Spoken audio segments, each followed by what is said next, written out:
So thank you everyone for tuning in today. We are excited today to have Dr. Rachel Young with us, and she is going to talk to us a little bit more about direct practice skills and how these can be incorporated into clinical work, what it looks like in person, what it looks like in the virtual setting, and how we can use technology adaptations to engage our clients. So thank you for being here, Rachel.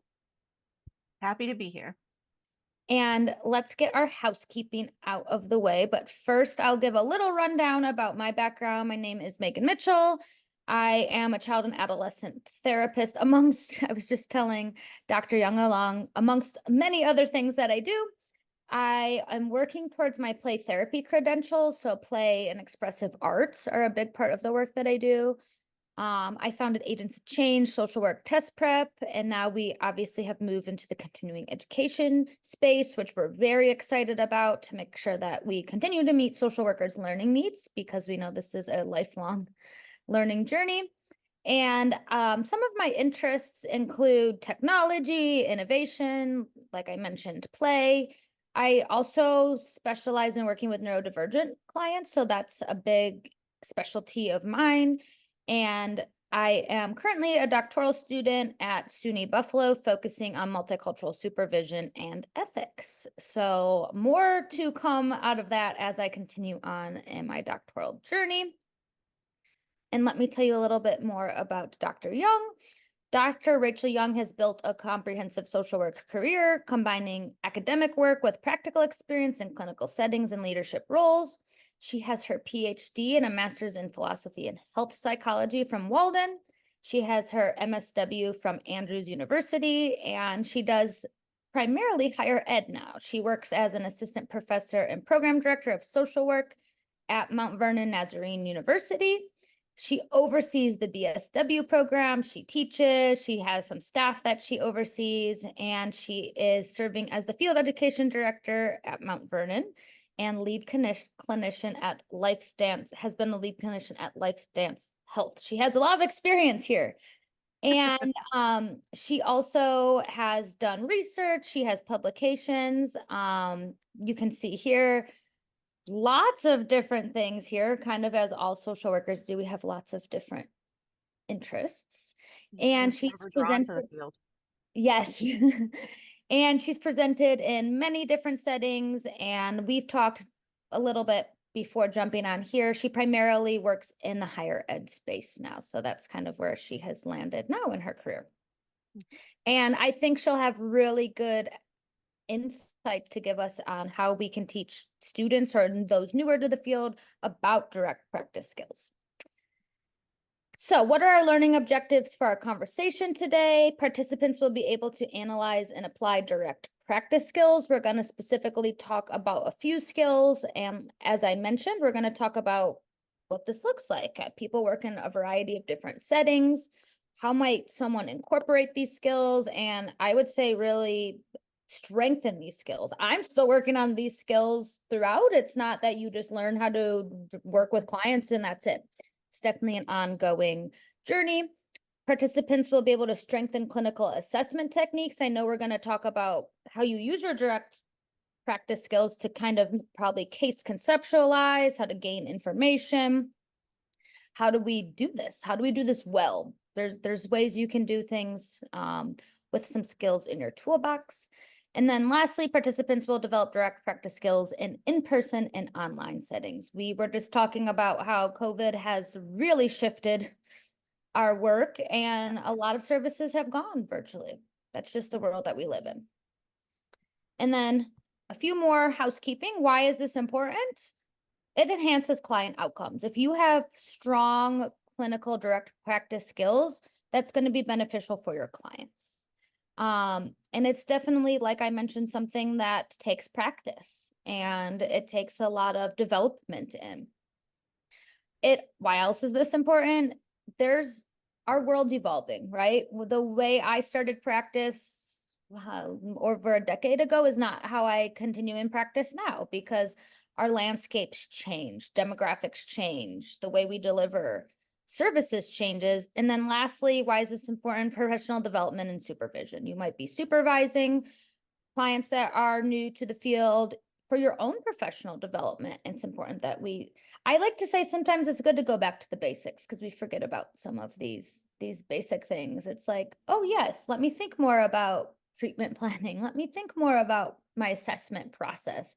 It can always be fine-tuned. So I'm excited to have you here, Dr. Young, and we will go ahead and if you want to introduce yourself and tell us a little bit about what you do day to day.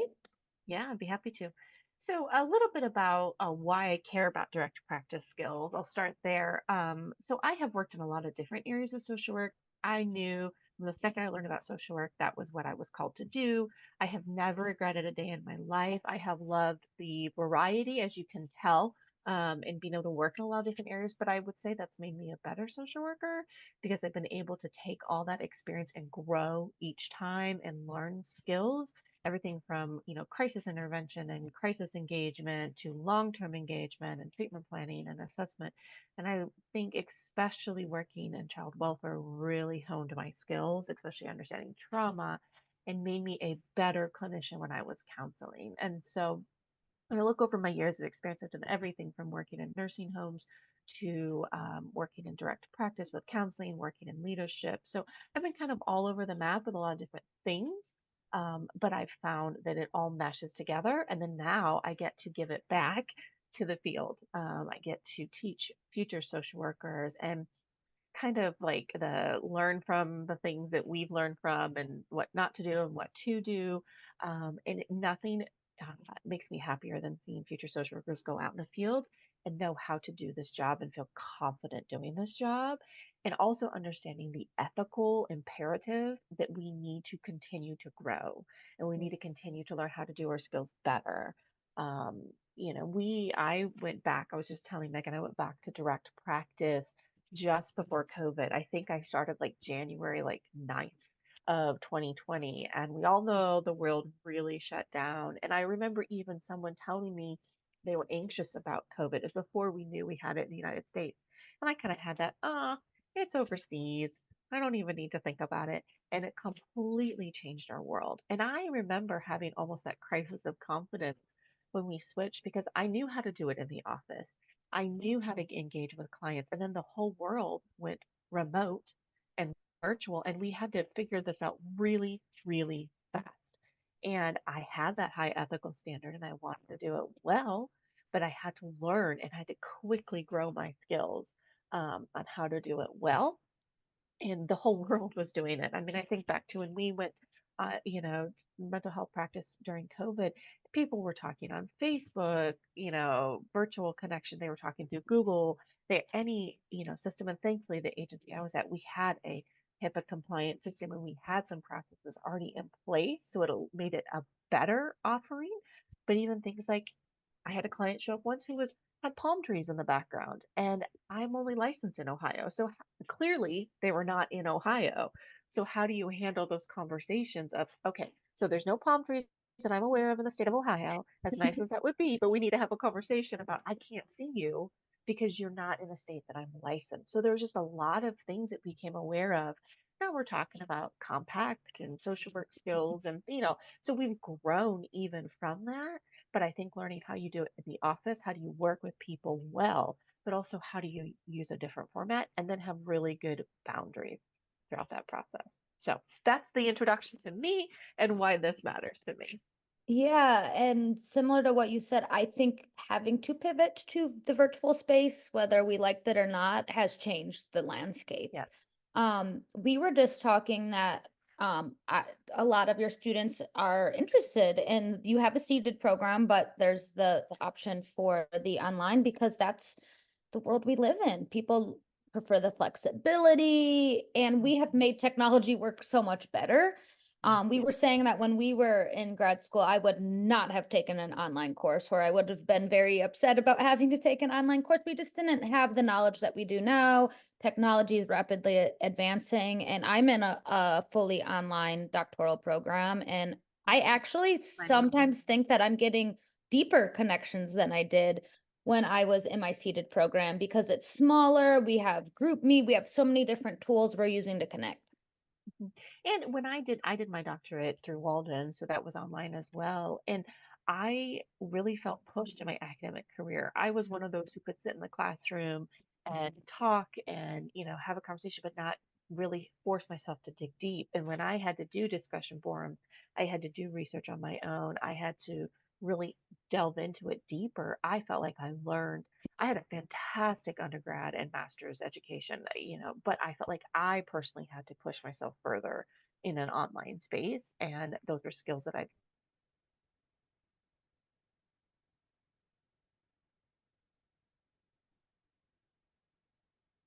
Zoom recording. so Okay. yeah, I think we have changed so much in how we've accessed education and we've accessed skills.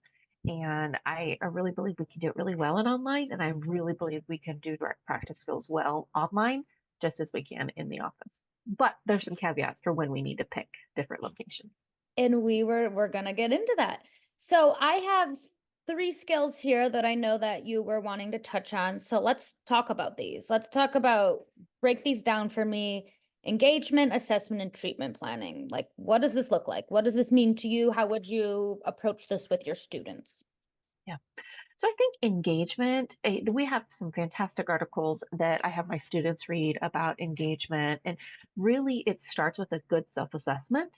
We have to really be aware of ourselves and what matters to us as we engage with clients. So if we are going to be potentially triggered by things, if we are going to not respond well to certain situations or not respond well to feedback, we're going to struggle to engage our clients. I can think of very, very early on in my career, I would do, hmm.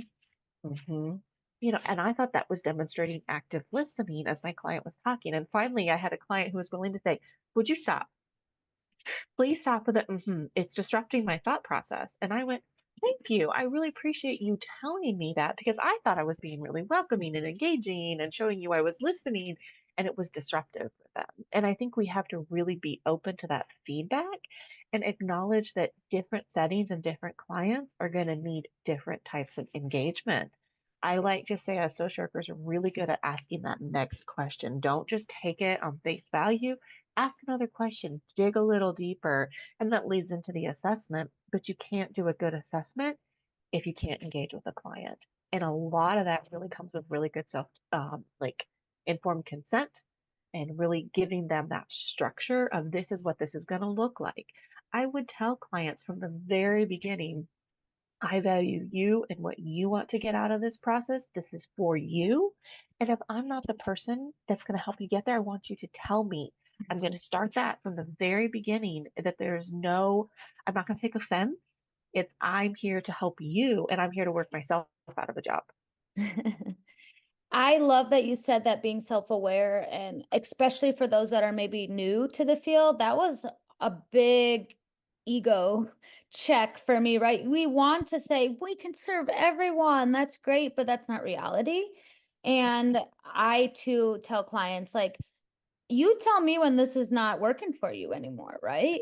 And I think part of engagement too is having those conversations up front and being honest that I work with children, so I'm like, you know what? If you're thinking I don't want to be here, that's not going to be beneficial. I have so many parents that are like, well, we're kind of making them come to see you, and I'm Mhm. like, well, that's not going to be the best. I mean, I will try, but let's be honest here. Like the client, even no matter what age, has to be a willing participant in the process. But I'm very, very clear too that we can try it, but if they're not in it, then let's maybe reassess that maybe right now, or maybe some Correct. other sort of service is more appropriate at this time.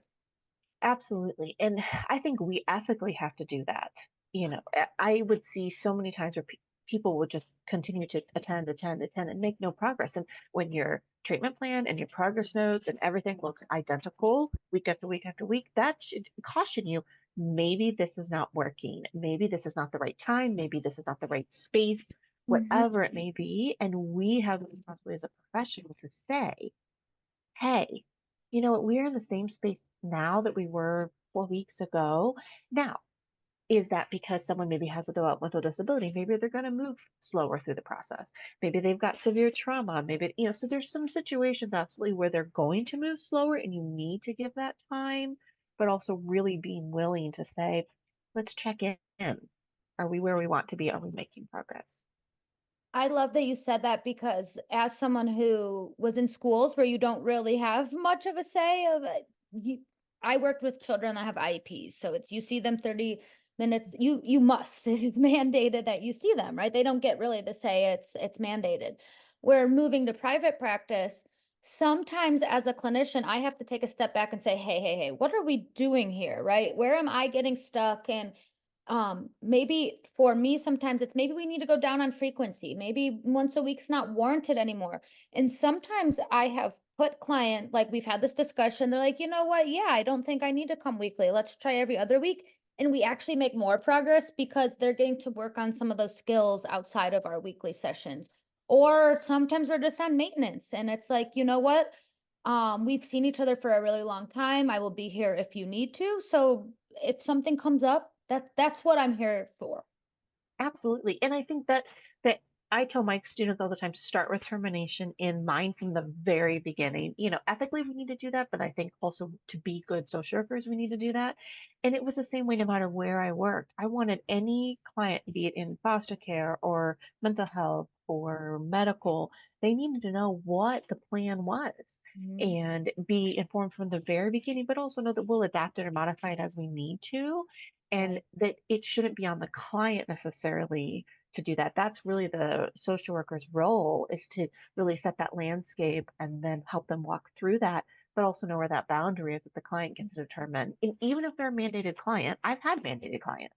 Remember one of my very first sessions was like both were mandated to be there to see me. And I went, oh my. And they looked at me and they said, can you do this? And I said, I'm not sure. However, if I need help, I know who to go talk to. I have a really good supervisor. I have a really good, and I'll be really honest with you if I feel like I need to refer you. And Yeah. they made great progress, but I owned it from the very beginning and also knew when I needed to step out and get help from somebody else. And that leads me to the next little bit. So when you're engaging a client, what advice do you have if you're maybe having a good fit call or you're in those initial sessions and you realize maybe this is not appropriate, right? Like maybe this is outside of my scope. What advice would you give someone there? It happens. And I tell people, you I supervise too, and I say, you could take this client, but is it going to be beneficial for you to take this client? And why or Absolutely. why not? Yep. And so I would usually, if anybody has watched Friends, right, they know the Joey sandwich, say something nice, say, give the truth and say something nice. But, and that's kind of a funny little analogy, but I think that's a really great way just to communicate in general, is I would always want to acknowledge to the client, hey, I'm so grateful you came and decided to receive services. We need to talk about fit. This is just not an area that I really, I have the expertise and I don't feel like I can meet your need here. However, I can refer you and, here's some really great options. And then let them ask their questions, let them process it, really make sure they know, because a lot of our clients have faced a lot of rejection. Mhm. We've heard kind of the horror stories from our clients of things they've gone through. And so really helping them to say, I ethically need to stick within my bounds. And Mhm. so I need to refer you. And when you give them the why and the framework, it really helps the conversation go better. And especially knowing your resources in your community, know who's out there, know who you can say, here's three options. Let me tell you about those three. Let's talk about where you think you would like to go. So I think it's a lot of knowing your own professional limits, right? And I will say when I first started out, you want to take everyone. You're like, yeah, I can do this, I can do it. But Should you you? gotta have the right supports, right? And I think I always say the longer I've been in practice, the more I know what I don't know. And so Absolutely. that has been very good for me to the more you're exposed to, the more you start to figure out, oh, this is what I do feel comfortable with. This is within my scope. This is maybe not within my scope. Absolutely. And it's okay to grow your scope. Just like with COVID, I had to grow my scope very quickly. And I continue to grow my scope with telehealth and virtual engagement and virtual boundaries because it's a different world. And so, we can grow. Don't stop growing. Don't stop learning new populations. But like, I know a little bit about dialectical behavior therapy. I understand the concept. I'm not trying to provide it. And so I'm not going to provide it. And so knowing those boundaries as well and being willing to say, hey, this is a great, I can refer you to someone. I love EMDR. I know a little bit about EMDR, but I'm not going to do EMDR. But there's people who are doing that training, and so then they are going to work through that and really giving that good self disclosure to the client that I'm doing training and I have my supervisor who's going to help me through this. And it's not a matter of, we shouldn't let our pride kind of get in the way. We should be Yeah. willing to say, hey, I'm just learning this, and then kind of grow that way. And I think that's a good note to remind supervisors, right? Is to have these conversations with your supervisees. Yeah. I have had supervisees do a good fit call and then call me and we talk it through. And I'm like, let's talk this through. Yes, you could take this case, but here's the pros, here's the cons. And do you feel comfortable? Do you have the time? Do you have the bandwidth to do it? Mhm. And you know what? There's nothing wrong with referring out if that's Absolutely. appropriate. Absolutely. Yep. Absolutely. And that leads right into that engagement. If you make that determination that this is the right client for you, you can meet their needs.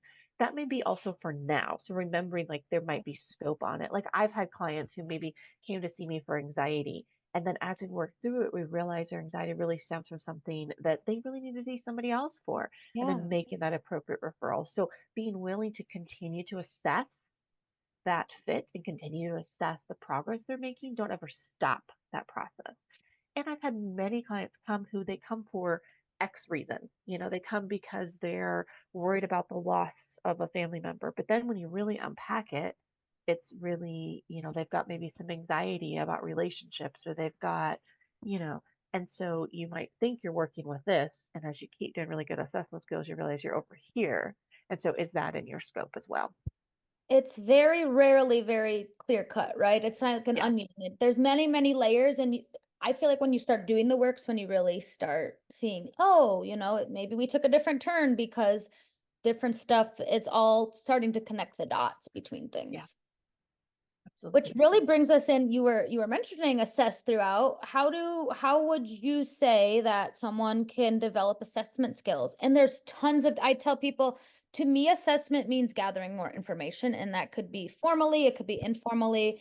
But what are some advice or some tips that you would give for moving into the assessment phase? But it should be throughout. It's not a one and done situation. Absolutely. Yes. So be observant is probably the number one thing, and don't be afraid to ask the next question. So I could think about like when I had a client who I saw in the office who was elderly, and I could see their gait walking down the hallway to my office. I could see how they were functioning independently. How they were doing on their own.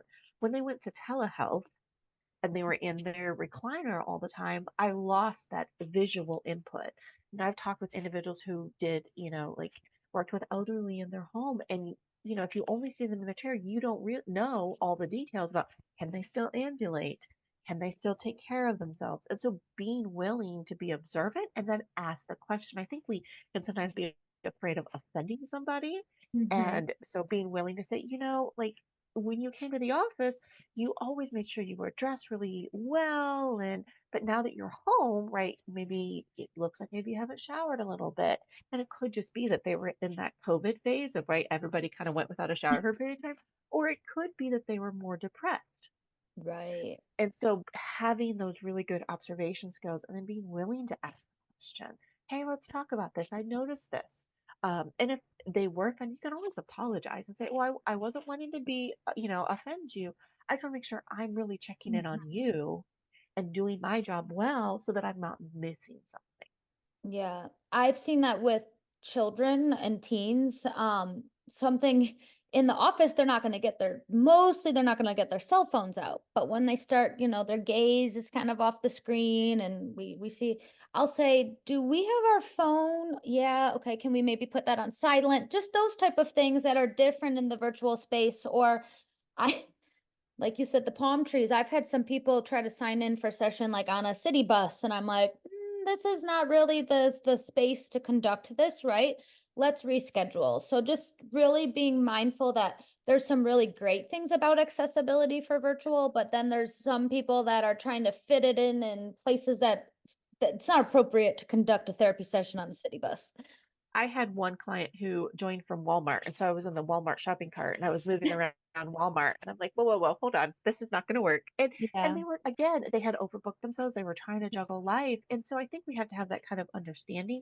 But it looks different, and really, this is engagement, but then it's also assessment, setting the tone. So I had kind of my housekeeping script every single time because when someone comes into your office, there's this automatic, okay, this is an office space. Like they have, you have your chair you sit in, you have where they might sit in, right?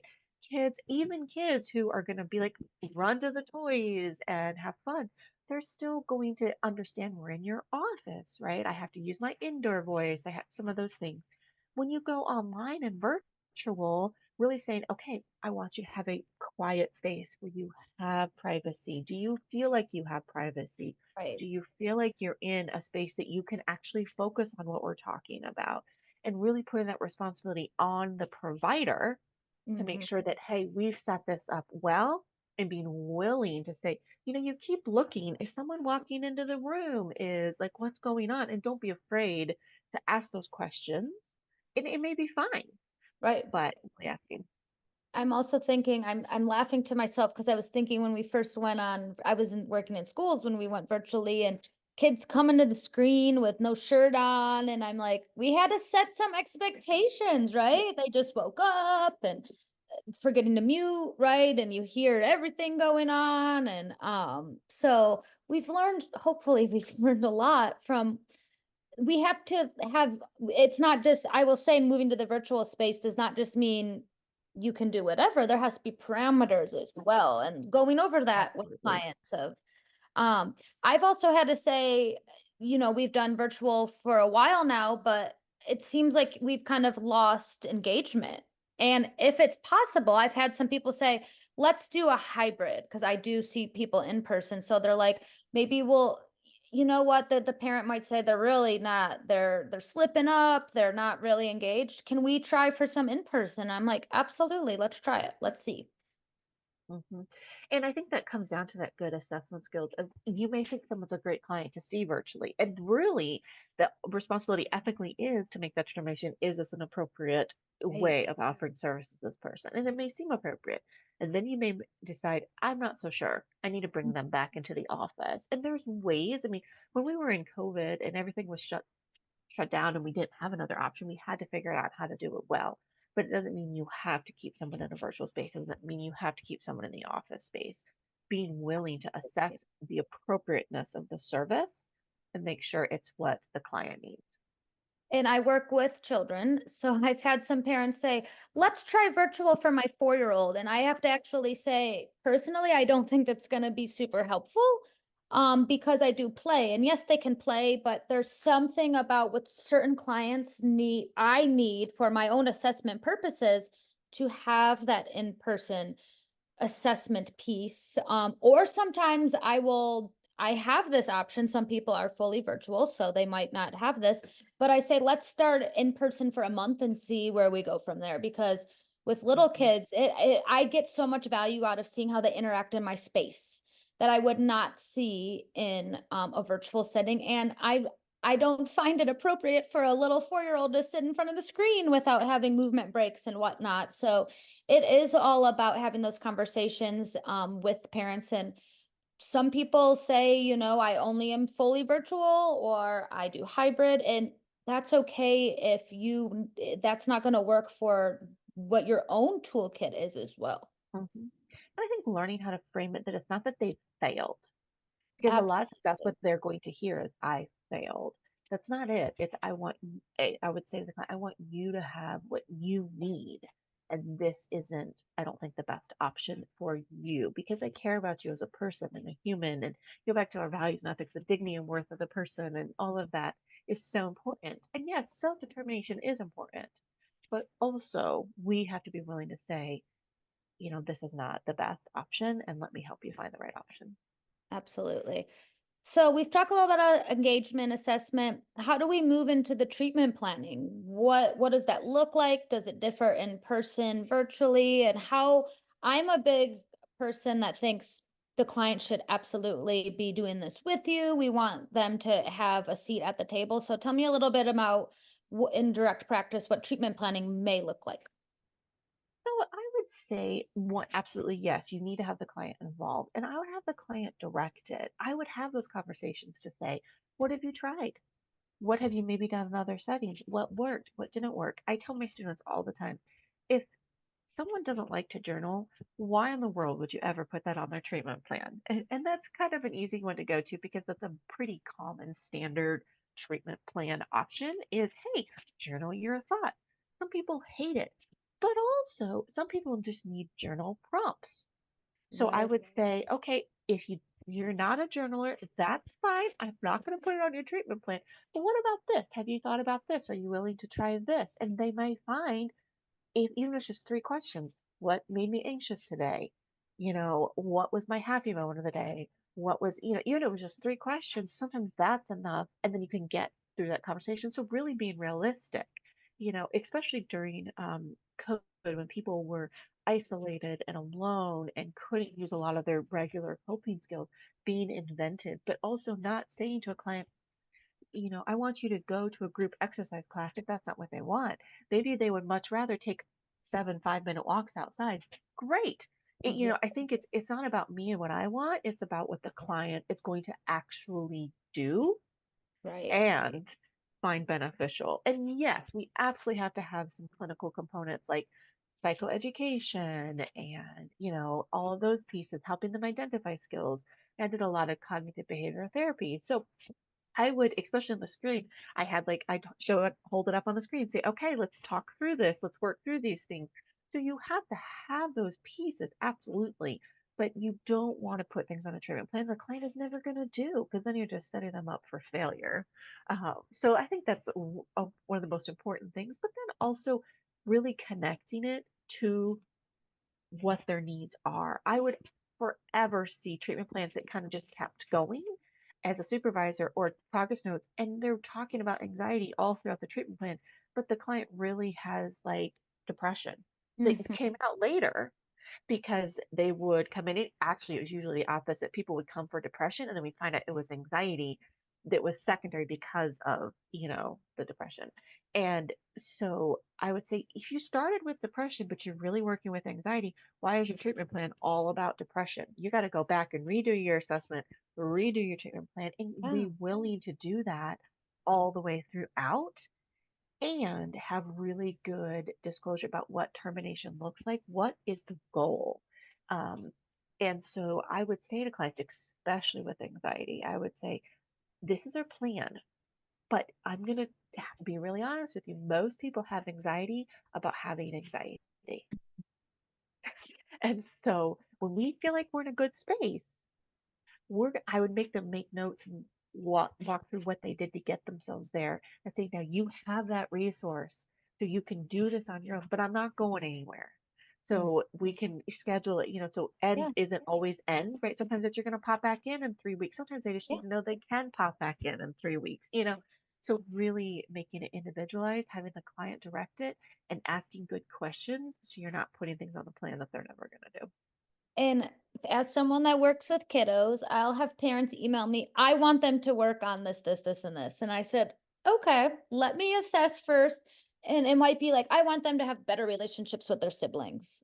That, and then I'll talk with the child, and that's not an interest to them whatsoever. Right? So I'm like, I have to have that conversation with parents that we're not there. I'm not going to force them to want to have a better relationship with their siblings, but maybe your child wants to work on communication, which can be more applied to a general, theme. But it can be really hard when working with kids because parents have an idea, or I don't know if you saw this in practice.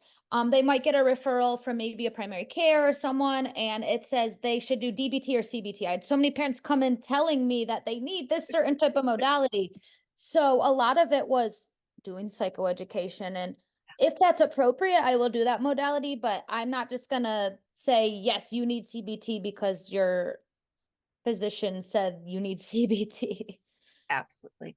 And every treatment plan, if you say we tend to find specializations, right? So I had Mhm. a lot of individuals with anxiety, adult ADHD who didn't work with it when they were younger, Yeah. and so they're dealing with the associated, outcomes as an adult. And then a trauma kind of tended to be mostly what my caseload was made up of. And so you may have people who they think they have one need and then they it's something else that comes up, or they think they want a certain modality and then something else is going on. So being flexible and, willing to adapt. Absolutely. And I'll just share a personal antidote. I was going through a job change last year and I was going through all these stuff and it was causing anxiety. And so I was working with a therapist and the therapist said, "Are you anxious or are you bored?" And no one has ever said that to me before. And I said, "What do you mean?" And we teach through it. And what we come to find out, I have an ADHD. And all my whole life, what I thought was anxiety was actually like my brain being so hyperactive and overactive. And that was like a game changer to me to think, oh, I'm an anxious person, which I still definitely have anxious tendencies, but it was something else completely that through this process, we were able to figure out, which I think was like really for me personally, like, wow, like we can't just be so narrow-minded to think, oh, this is the one thing, because things do come out as we work with practitioners. And I think that's really good skill for practitioners to have to say, you know what, I'm actually seeing something else come up. Like, have you ever considered this? Yep, absolutely. And if your treatment plan looks the same for every single person who has anxiety, right? You've got like a concern. You definitely don't want that. I mean, you've got your things like are really good and helpful, but making sure they're individualized. But like you said, absolutely asking that question. I had so many people who'd come as adults who thought something was wrong, like they were a failure. And then we'd be able to help them understand what was going on. And that was really all they needed was like, oh, okay, so I'm not lazy. I'm not, and yeah, like let's help you understand what's going on in your brain. And then I would also say, people be afraid, especially they come in like with anxiety or maybe some obsessive thoughts, and they'd say, well, I'm worried about like my child, or I'm worried about this. And I'd say, okay, is this clinically Mhm. impactful for you? I realize that maybe your spouse doesn't like you talking about, I'm worried about my baby at daycare, but is this obstructing your ability to function? Is this obstructing your day to day life? Because there's some normative pieces of you're a new mom, you're going to think about your baby, Right. and so really helping normalize also everybody has all of the emotions. That's normal, that's human. And so where is that clinically significant point that we need to then work on something? I love that you brought that up because I'm obviously all for mental health care and access, but sometimes I tell people that maybe we just monitor for a little bit and it doesn't rise to the level of needing to come seek treatment. Mhm. Um, but sometimes they are referred from maybe school or something, and I'm like, can I just get eyes on your kiddo? Let's see what's going on and let's come up with a plan from there. Yep. Absolutely. So being willing to not, oh, someone's come in, I've got to work with them, I have to do, being willing to say, maybe this is okay. Or Mm. maybe we have just a little bit of modification we want to work with, or a little bit of skill we want to build.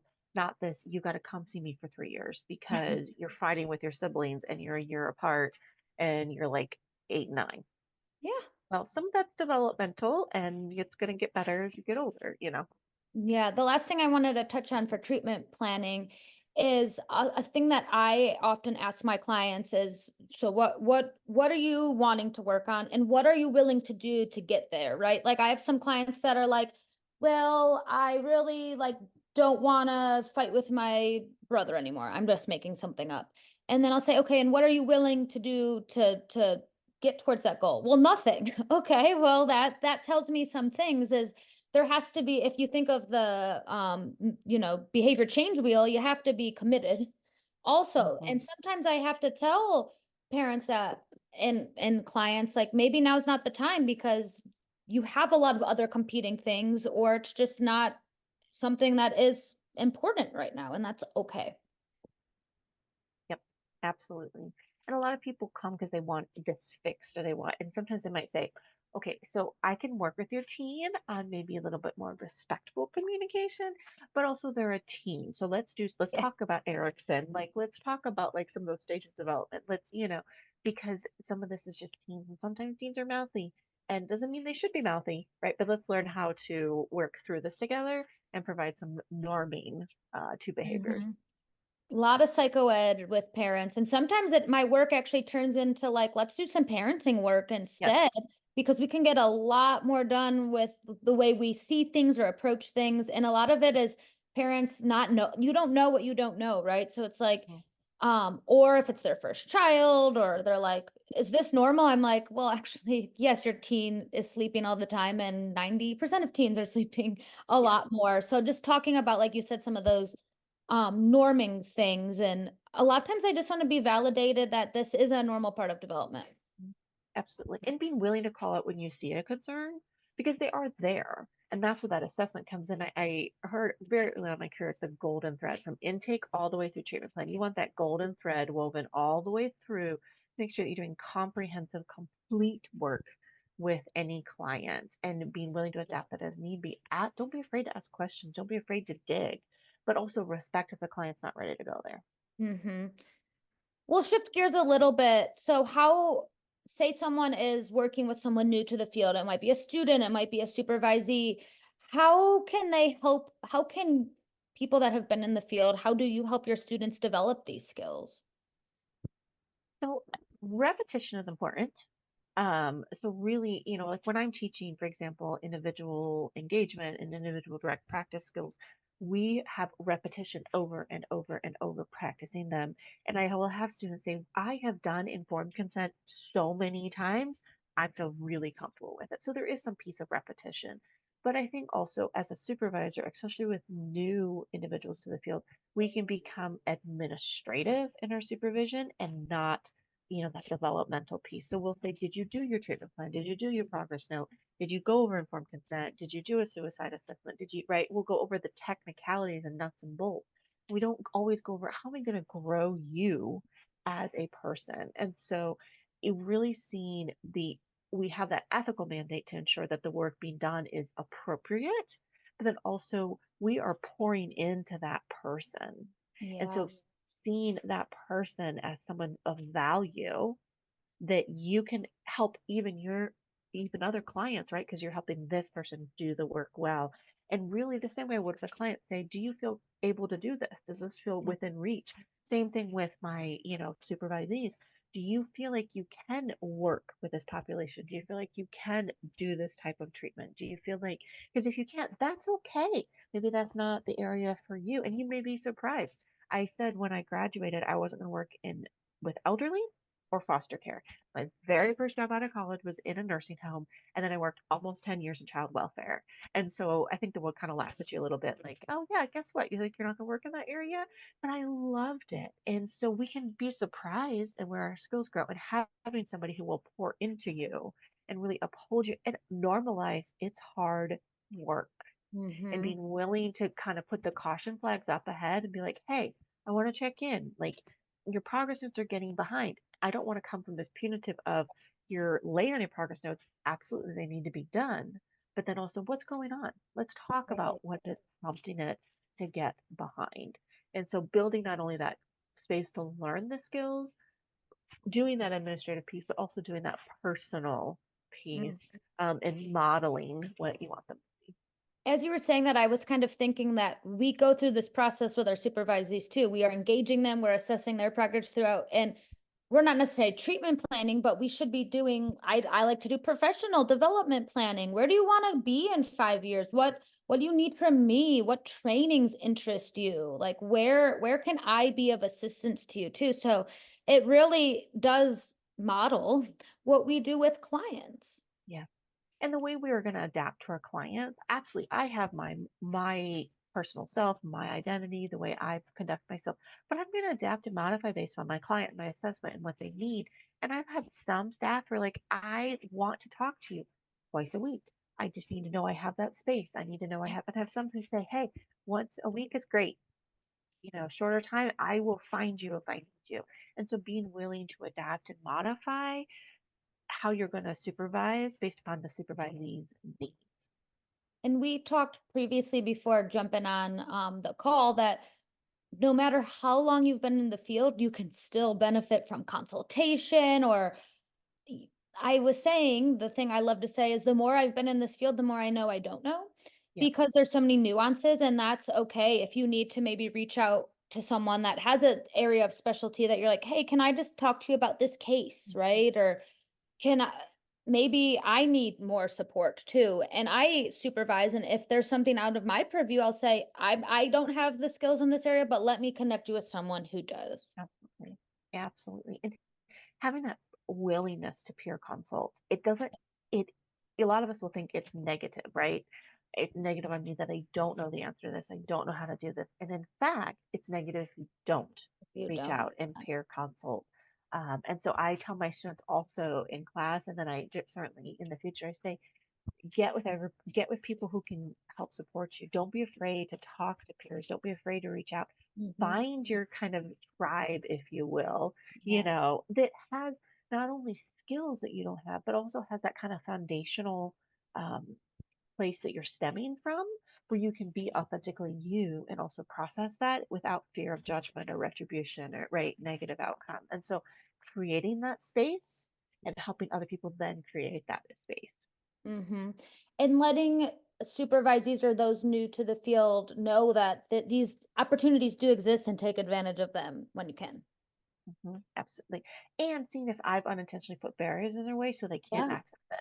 So if I've got a productivity requirement or I've got things they're making so they can't do continuing education, well, do I need to look at this differently? I would always say, I don't want to ask anybody I supervise to do anything I wouldn't do myself.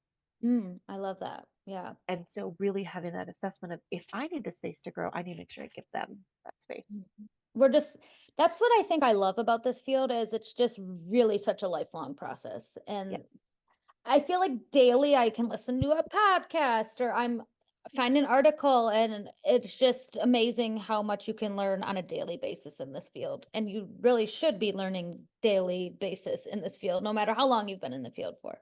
absolutely. And reading, I think reading is such a great, I love to give people books to read and say, hey, look at this author, look at this book. And, to me, that I found carve that space out in my life to make sure I read, enjoyable books, but also things that are going to grow me and grow my professional skills.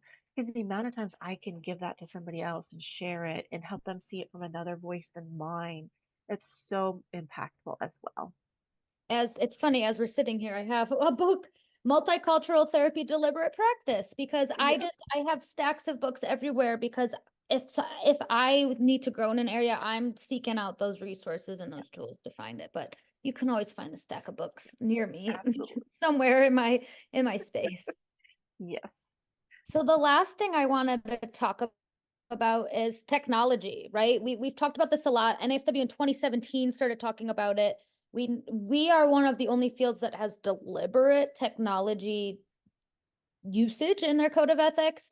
So it's important that we reflect on I like to think of the digital divide, right? We've come a long way, but not everyone has the Mhm. same skills that I have, and people have more advanced skills than I have. So we need to consider intellectual, emotional, physical capabilities to use technology. Like you, similarly, how you said that some things we can assess in person that we might not be able to assess in the virtual setting. But what do you think are some considerations we should take if we are working in a virtual setting with a client? What might that look like if we're assessing intellectual, emotional, and physical capabilities to engage in the virtual setting? Yeah. I think it's one, we have to understand the risks and benefits of even providing a virtual, therapy or virtual service. So, benefits are obviously ease of access, convenience. People, for example, when we've got inclement weather, we can still see them. Yeah. Whereas, they're going to miss a session if they can't get on the road. So there's a lot of benefits. I think, seeing clients in their natural, comfortable setting. I mean, sometimes you see different things. I've had clients who would talk to me about hoarding, but then when I got to see them virtually, I could see it. And then I could talk like, I noticed you cleaned off that corner of the table, and I could have those very Oh, real integrated conversations with them. So there's a lot of benefits. The risks are obviously understanding how to access technology, having technology tools available to them, having stable connection to the service. And that's where then informed consent comes in of, okay, hey, sometimes technology drops out on us. So what happens if technology drops out? I'm going to give you a call on your cell phone. Is this the right number to give you a call? It's things like safety risks. So ensuring you know where the client is. We had in our system, they had to put the location of where they were joining the call from. Mm. I would have people who say they were on planet Earth. Great. I'm so glad you're on planet Earth. I need a little Well more done. detail, right? Than planet Earth.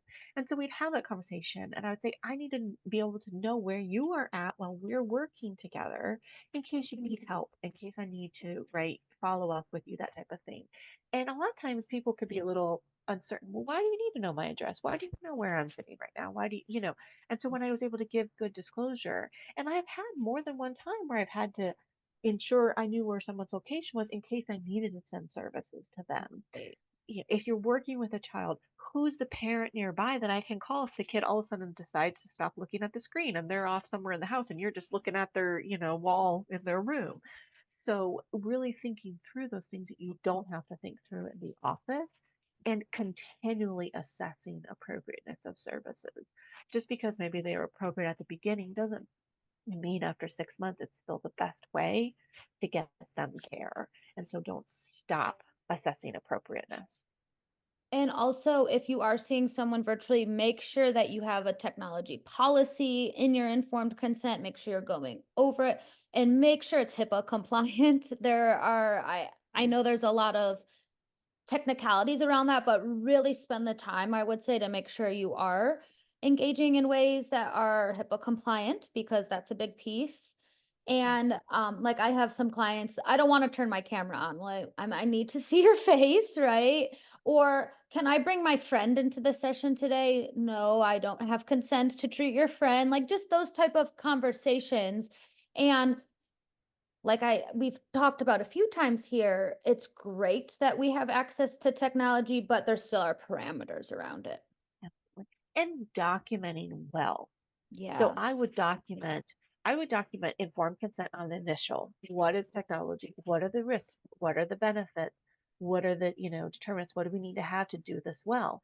But then I would every single session document that I reviewed some level of that with the client and determine that they were in a safe, private location appropriate for the service. So it Mhm. wasn't like a one and done at the beginning. It was that continual ongoing. Something like when I have the person with the palm trees in the background or I'm in the Walmart shopping cart, right? I can say, hey, this doesn't meet the criteria. And we as a professional have to take that role on. It's not on the client and really educating and giving an explanation for why this is appropriate or hey, why we need to change this and modify it. And also, just from an accessibility standpoint, if someone needs maybe closed captioning, or live in Washington, D.C., so there's a big deaf population where they might need a third party service that signs in real time for them. Like making sure that those are also compliant, that if you have a third party service or there is something that you're offering that, or you are documenting ways in which you are utilizing the technology to meet access needs. Absolutely, absolutely. And there's times that you can't modify it, Right. but then there's times that you can, and really communicating that well. And I think the biggest ethical downfall people fall in is inappropriate termination. It happens unfortunately more than people would like to admit, I think, but really preparing for if that is the case, if it's not appropriate, how do you make sure they're taken care of until they can get an appropriate level of service? Maybe you are completely virtual, so how do you get them to somebody in person and make sure they're okay through that transition? Yes, something that I will also say is we talked about assessment, but assessing for is I work in outpatient. I do not do inpatient work. So sometimes I have to say you might where you're at right now warrants a higher level of care. So let's think about what that looks like, what that transition would look like, because we have to know also not only do we have, our scope, but we have different settings we work in, right? And sometimes outpatient is not the most appropriate setting for someone. And there is the piece too of messaging, I think, as we've gotten better with technology and doing virtual offerings, we have gotten more into the I'm going to message